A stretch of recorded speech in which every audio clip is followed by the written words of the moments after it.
red flags and risks to look for in export transactions. Report potential violations. The customer or its address is similar to one of the parties found on the denied persons list. Okay? Person you're shipping to isn't on the denied party list, but there's one very similar to it. That should raise a red flag. Customers or purchasing agent is reluctant to offer information about the end user. You really don't need to know what you're doing. We don't need to know what we're going to do with your product. And why do you really care? We're going to pay you. Don't worry about it. The product's capabilities do not fit the buyer's line of business. Okay? That's a big one. The government wants to know, do you know your customer? Do you know your customer? Amy, when somebody asks you, how did you start doing business with ABC Company in Venezuela? And you say, I don't know, they just found us on the internet. They send us money up front. They were one of the best customers we had. But I can't tell you anything about them because they just found us on the internet. That should raise a red flag. Okay? Just like when Carmen said, yeah, I'll give you $50.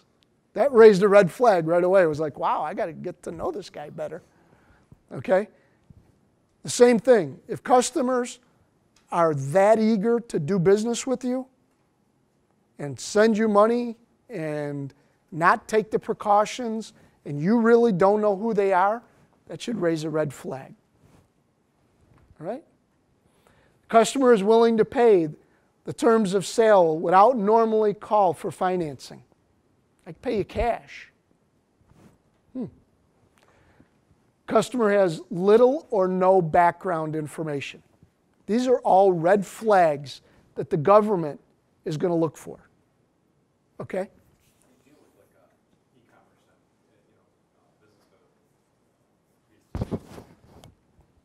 Okay? What's your product? That's the first thing you should ask yourself. Okay, if it's a fairly safe product, lawn furniture.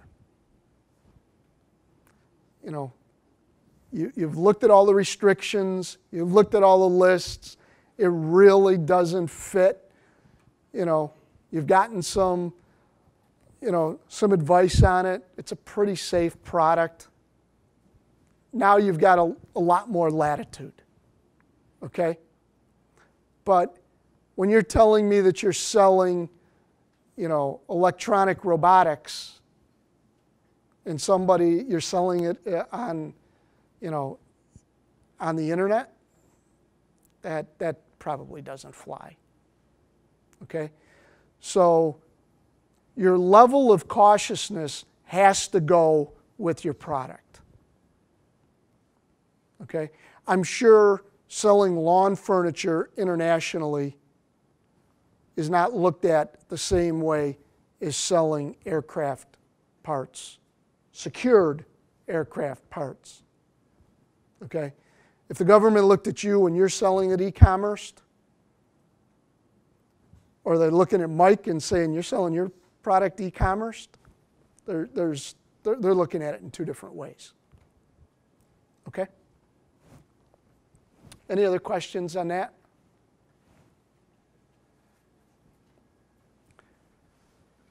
Customer is unfamiliar with the product's performance characteristics, but still wants your product.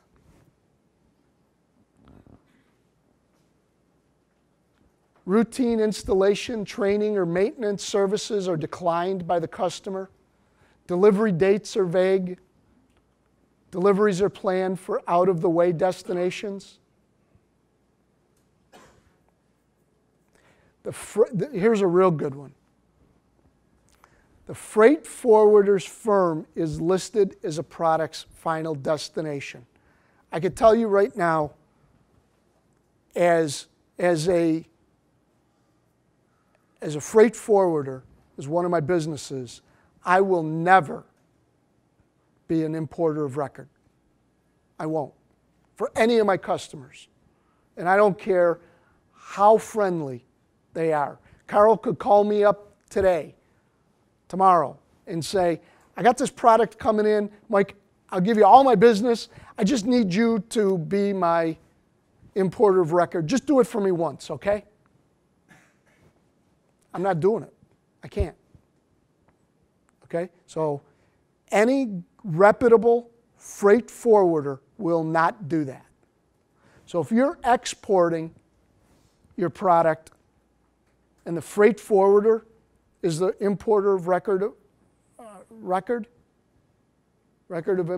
importer, don't do it. Raise that flag. Shipping route is abnormal for the product and destination. Packaging is inconsistent with the stated method of shipping. When questioned, the buyer is evasive and especially unclear about whether the purchased product is for domestic use or for export. He just can't tell you. Okay? What am I telling you here? It's all common sense, right? It's just common sense. So in the beginning, when we talked about, yeah, but Mike, there's all these regulations that you got to look at. There is, but it's all common sense. So I could tell you that when you do business internationally, if it passes the common sense test, most of the time it's okay.